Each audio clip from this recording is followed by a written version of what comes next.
to Brain Power, short interviews from UT Austin's Human Dimensions of Organizations. HDO, as we call it, teaches students and professionals to use the humanities and the social and behavioral sciences to analyze workplace challenges. I'm Amy Ware, the program's director. And Sara Llansa, my guest today, serves as the director of Emerge, a program in the Houston Independent School District that supports high-performing youth from underserved communities to graduate from the nation's top colleges and universities. She holds a BA from Brown University and an MA degree from HDO. So good to see you, Sara. Thanks. I'm excited to catch up. Thank you for having me, Amy. Yeah. So tell me a bit about your decision to apply to the HDO program. Yeah, I was at I feel like a critical juncture in my career. I had been promoted to a leadership position within my organization, and I was pretty young. Leadership can be very lonely. So I was seeking different opportunities to develop myself. I was really passionate about my organization, but felt kind of not equipped enough to take it to the next level. And I started pursuing research on different programs, and I was looking into MBA programs. And I was actually even in a MBA prep program. And just through conversations with the other participants and other people that we had access to, I realized that it wasn't the right fit for me because I wasn't mobile. I didn't want to leave Houston. I didn't want to leave my current position. I really wasn't looking for a career transition.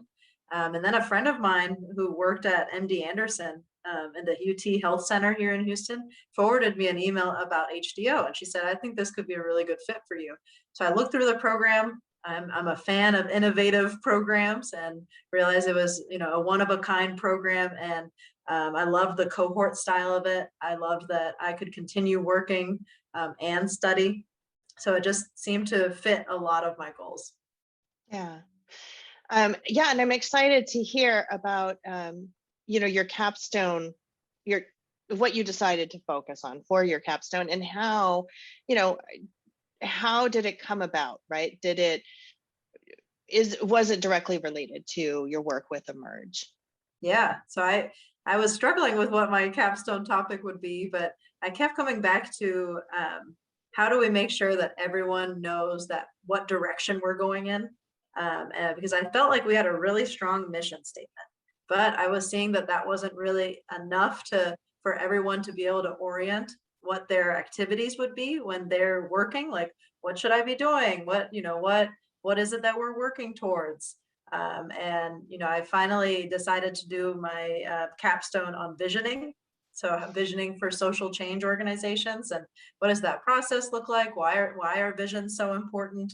And then in my organization, I was able to, even though we don't have like a formal vision statement as an organization, we do have a vision of, we want this percentage of kids to be going to selective colleges and universities, for example.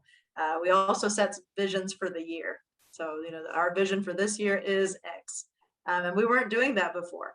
And we started having team kickoffs at the beginning of the year where it was more motivational and, what are we working towards? And we didn't have that. So, I think that my capstone really helped me just formalize visioning processes in the organization. Yeah, I mean, it's great. It's great to hear that you did a good bit of work looking into the visioning process, because we actually teach that to our undergraduates in their first year as majors, right?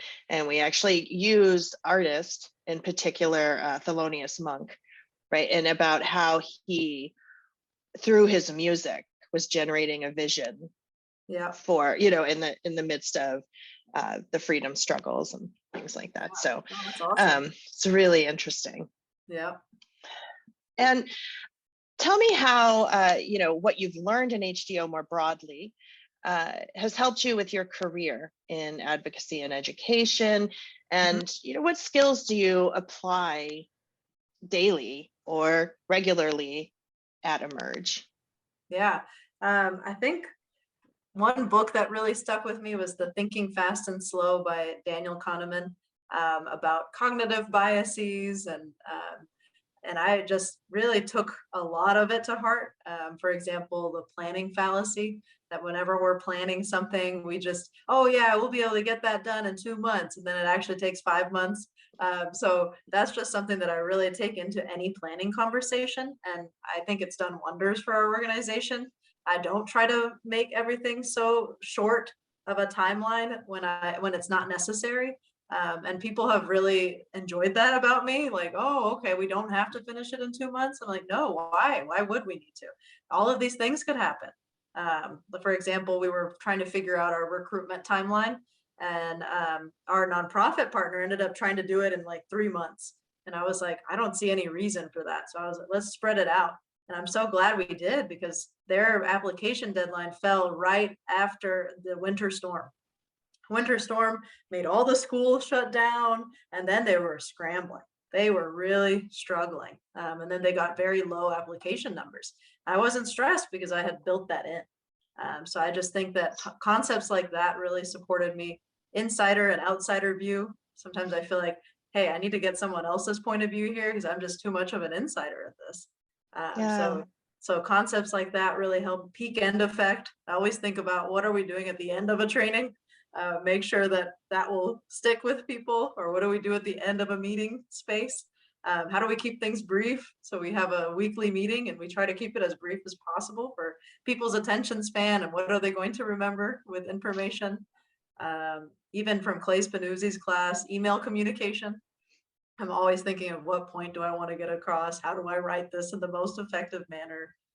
Survey creation from our quantitative methods class was really helpful. We have to create surveys all the time. So I'm always thinking, is this a double-barreled question? Am I leading? What purpose does this question serve? Brainstorming from Dr. Markman's class. Whenever we do engage in a brainstorming exercise, whether that's with my leadership team or with my team more broadly, I always think about, what parameters are we setting, so that it's not just this, let's brainstorm. It's like, no, let's make sure that we're brainstorming within parameters here. So I learned that from his class. I think from Professor Woodruff's class, honor, how to give people honor, especially in a school system where, I can't give like values incentive pay for performance. So, performance pay, I can't tell my highest performer that I can give you a pay raise, right? I can't do that. So I just try to think of different ways to give people honor, and, make sure that they feel honored for the effort that they're putting in. So I definitely took that from his class. Yeah. Yeah. I mean, there's so much that we often don't think about, like the honor issue you just raised, that can really change people's work lives, right? Oh, Can really, that's outside of a pay raise, which many of us in state and local government positions, right, mhm. often struggle with, and Yes. coming up with good ideas to acknowledge the good that people do is really important. Yeah. Yeah. Thanks for joining me, Sarah. We are proud to have you among our amazing graduates. I appreciate your time.